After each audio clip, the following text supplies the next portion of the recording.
Done with that rain just yet, are we? Hey, Tom. No, we are not. And generally speaking, we are entering a much more active pattern that is going to keep rain chances in the forecast almost every single day of next week, including tomorrow. Now, tomorrow's rain chance is pretty small. It's hit or miss for most of southeast Texas. We have about a 20% chance for rain throughout the day. It's between about 3 and 7 p.m. when I have a slight uptick in our rain chances, just because a few of us could see an isolated shower or storm north of the city of Houston, but it could also be a stronger storm. So it's one we want you to be aware of, and that includes portions of Montgomery County and areas north from College Station east to Livingston. But again, between about noon and 8 p.m. is that bigger window.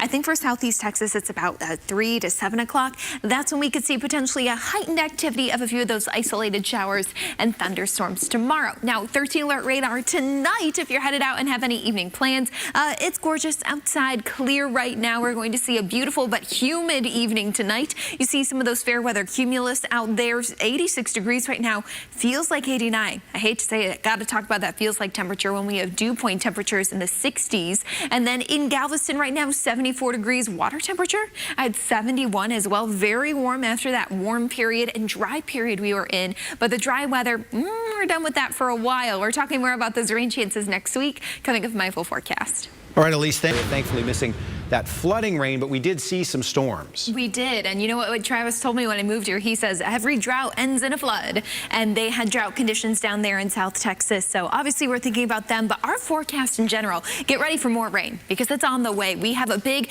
pattern shift as we head into April. That dry weather that persisted for so much of March, going out the door. You can see wetter than average conditions expected over the next few days, but mainly into next weekend and the following week. So the first weekend of April will likely have some showers and thunderstorms around with an active pattern moving in. So this is by the middle of next week.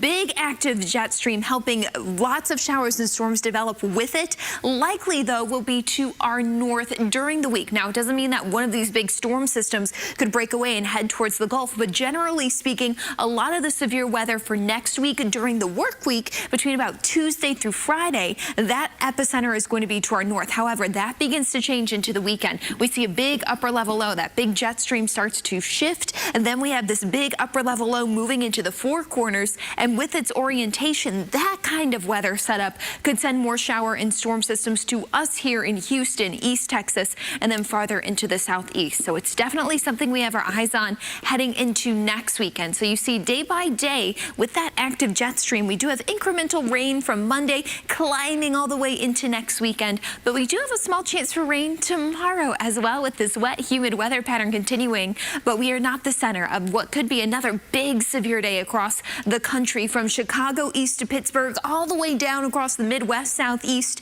to us here in Southeast Texas. Some of our northern counties included in a marginal risk for tomorrow. That's 1 out of 5 on that scale, meaning we have the chance for some isolated showers and potentially a stronger storm that could produce gusty winds and small hail as the primary threats. Again, that's north of I-10 in the city of Houston from College Station east to Livingston, just clipping Lake Conroe and Conroe there in Montgomery County.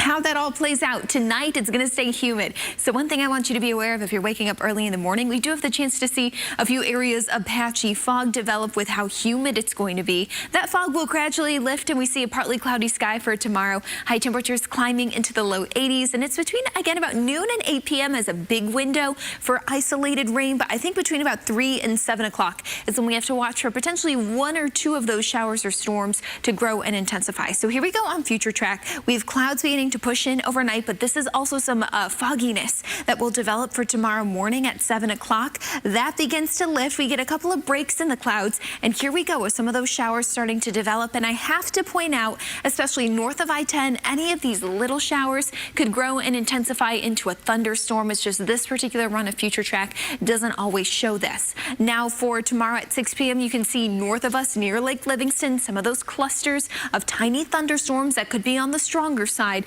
Those all begin to push away and move out with a weak cool front trying to move in, and then we are dry for the rest of Sunday night into Monday. Monday should be a beautiful day, a little humid in the morning once again, but by the afternoon we should see more of a refreshing northerly breeze for Monday. Expanding to the 10-day forecast, you see all the rain up on the board. A lot of this is dependent on what happens with some of those bigger weather systems and those clusters of severe storms. But looking ahead to the weekend, I think next weekend are 2 days I want you to be aware of now. now with the pattern building that those could be 2 for strong to severe storms with a chance for a couple of rainy weather systems to move in even after that heading into the following week, Tom.